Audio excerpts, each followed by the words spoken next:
What if the real calendar, the one God designed, was never meant to be lost?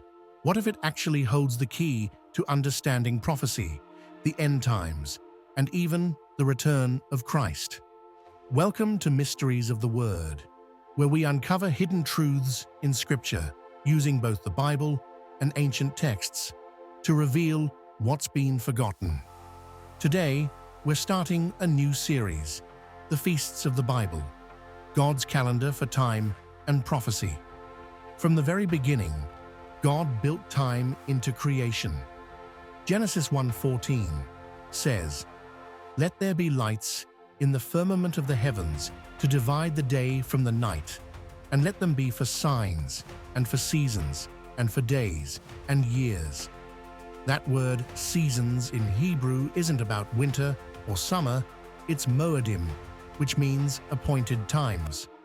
In other words, God placed the sun, moon, and stars to mark his appointments with humanity. The ancient Hebrew calendar followed this design, based on the moon, not man-made months. Each month began with the sighting of the new moon, and every feast was set according to this rhythm. But over time, this changed. When Rome rose to power, the calendar shifted.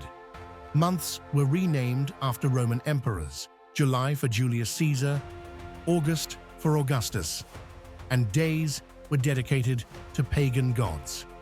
Later, in 1582, Pope Gregory XIII introduced the Gregorian calendar, the one we still use today. It's a solar calendar that replaced the biblical pattern. And with that change, something powerful was lost. The world no longer kept time according to God's clock, but man's. Could that have been by accident? Or was it part of a plan to disconnect humanity from God's prophetic timeline?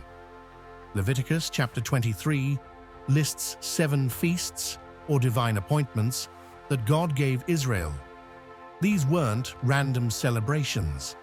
They were prophetic rehearsals, pictures of God's plan for redemption and restoration.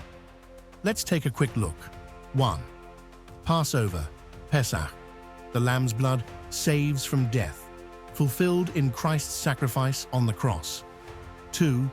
Unleavened bread, sin removed from our lives, fulfilled as Jesus was buried, sinless, in the tomb. 3. First fruits, the first of the harvest presented to God, fulfilled when Christ rose from the dead as the first fruits of those who sleep. 4.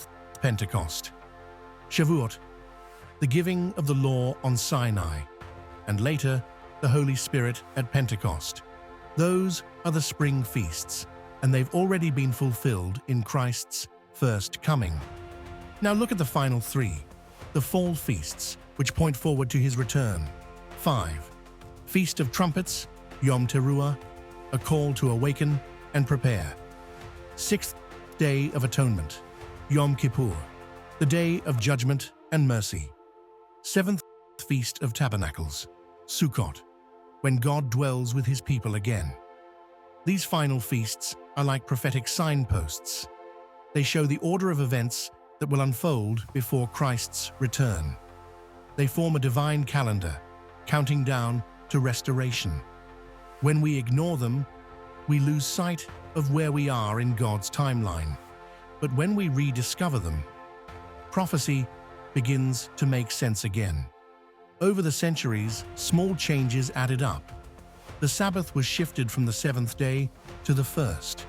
Biblical feasts were replaced by man-made holidays, Passover with Easter, Tabernacles with Christmas, mixing truth with tradition. The rhythm God created, one that connected heaven and earth, was replaced with confusion.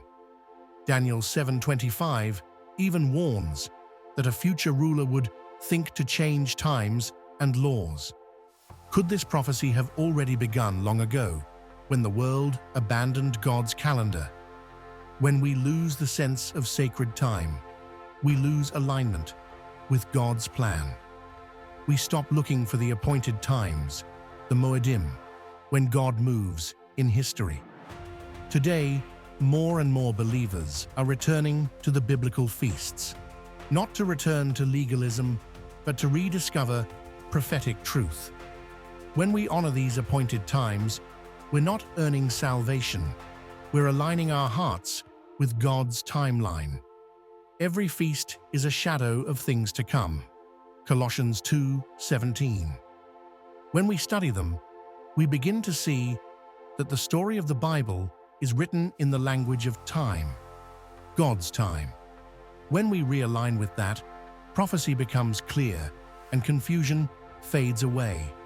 The Bible's feasts aren't just old traditions, they're the map of history laid out by God Himself, a calendar that points directly to the return of Christ.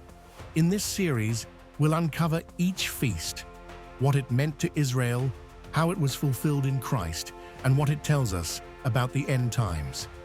So make sure to subscribe to Mysteries of the Word and stay with us as we rediscover the calendar of heaven, the one that's been hidden in plain sight.